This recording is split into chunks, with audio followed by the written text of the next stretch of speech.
Hey guys, it's me, Pokemon. I'm back after a long break. Red Stars were finally changed. Now, they're not perfect right now, but they changed and they're moving closer to a place where I want them to be. And that's enough for me to come back. Plus, the X-Men are coming and they look super cool. And summer just started for me, so I got a lot of free time. So the stars sort of aligned, so I decided, why not come back to Marvel Strike Force? But while I was gone for roughly 4 or 5 months, 15 characters have come out, and I haven't talked about any of them. So in this video today, I'm going to go through every single one and give you some quick thoughts on them, just in case you guys happen to be sleeping for 5 months and you wanted to know about all the characters that have come out. So first off, we have American Chavez. She has not released yet, but she's coming out soon. She's a brawler, kind of similar to Kamala Khan, where she doesn't synergize with like a team of people like Avengers or X-Men or Brotherhood or something like that. She more synergizes with a class of people like the Brawlers, and she gets some stat boosts and stuff like that if she's with Brawlers. So she's fine. I don't know, she's an okay character. You know, it's nice that she can be put on any team with Brawlers and help out, but you know, nothing to really write home about. Colossus, I think he's great. He's the tank for the X-Men team, and he looks to be a pretty great tank. Everything really 1 out of 1. He seems like he can take a lot of damage, so no real complaints about Colossus. Cyclops, great. I'm talking like next level here. Like, his burst damage is ridiculous. He has like one skill where he targets the 2 lowest health enemies, and then you have both of your teammates attack them, and then Cyclops attacks them for a bunch of damage too. So he's crazy. Definitely be a great member for the X-Men team, but unfortunately all the X-Men are looking so good. It looks like Cyclops may replace Wolverine, and that's kind of sad that Wolverine doesn't get to be on the X-Men team. So that's a bummer right there. Phoenix, like Ultron tier. Like, I know some people put Ultron like in his own tier in the tier list. Phoenix is looking crazy what she can do with the X-Men team. You know how she sort of kills herself, like she'll put all the debuffs onto herself and then she'll die and she'll come back, and then she has crazy damage when she comes back. I mean, she's like, and she gives crazy buffs to the X-Men team. I mean, she's just like incredible. Phoenix is like next level stuff right here, so very good character. Psylocke, another really great character. The fact she can take all debuffs from your team and put them onto one enemy, kind of ridiculous. I mean, like, ridiculous in a good way. That's pretty awesome. But Psylocke is another great X-Men character. Captain Marvel came out a good amount of time ago. I'd say she's really strong.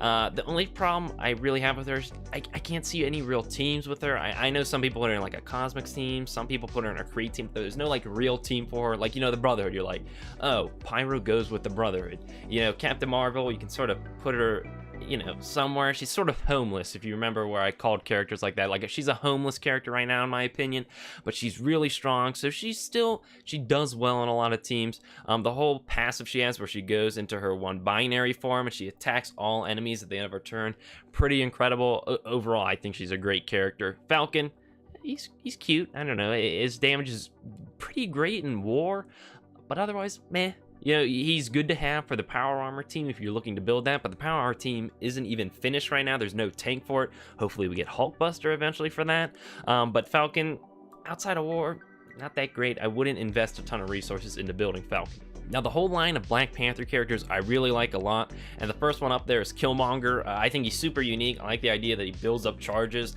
to get an increased crit chance. I don't know, I just think Killmonger's a super fun character. Mantis, meh. She's only really good in raids. Otherwise, kind of underwhelming. You know, a lot of stuff depends on raids and being with Guardians characters, and the Guardians team is so good already. Those 5 characters are so great right now that, you know, it's kind of hard to be like, do I really want to put Mantis in there instead of someone else?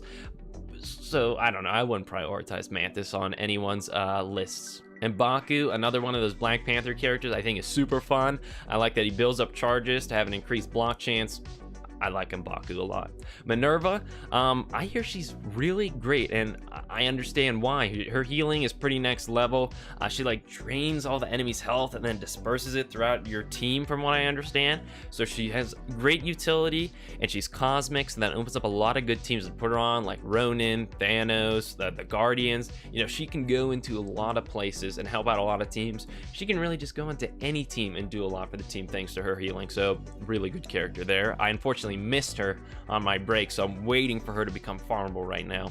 Okoye, she's okay. I'd say she's the least impressive out of the Black Panther characters, but she's supportive, so that's nice. She has a lot of assists now, so that's sort of how her charges work from what I understand. Like, she gets assists. I don't know, she's fine. It doesn't really stand out to me though, but she's a critical part to the Black Panther team. Rescue, okay, you know, she really depends on being on that power armor team and being in war. And again, the power armor team isn't finished right now, so it's not like you really have a great power armor team to put her on, but I do like the concept of barrier, and I hope we do get to see that come through in a lot more characters in the future. Next up, we have Shuri. She's the key piece of the Wakandan team, super strong. She helps the whole Wakandan team build up charges. I really like Shuri a lot. Her skills all by herself are sort of meh, but she helps the Wakandan team build up charges, so I'm a big fan of that because I like the charges so much. And then finally, we have War Machine.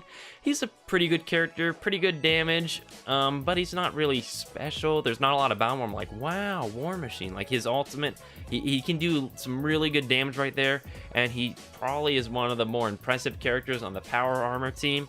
But he's okay. It's nothing. I mean, you know, he's not a priority for anyone, I don't think. But I like War Machine a lot personally, so I am a big fan of him. Those are 15 characters that have come out or will come out really soon since I've left Marvel Strike Force. Let me know what you think about these characters down below.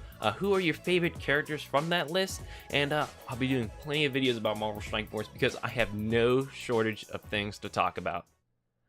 But at the end of the day, guys, what do I know? I am just a 17-year-old. Signing off, guys.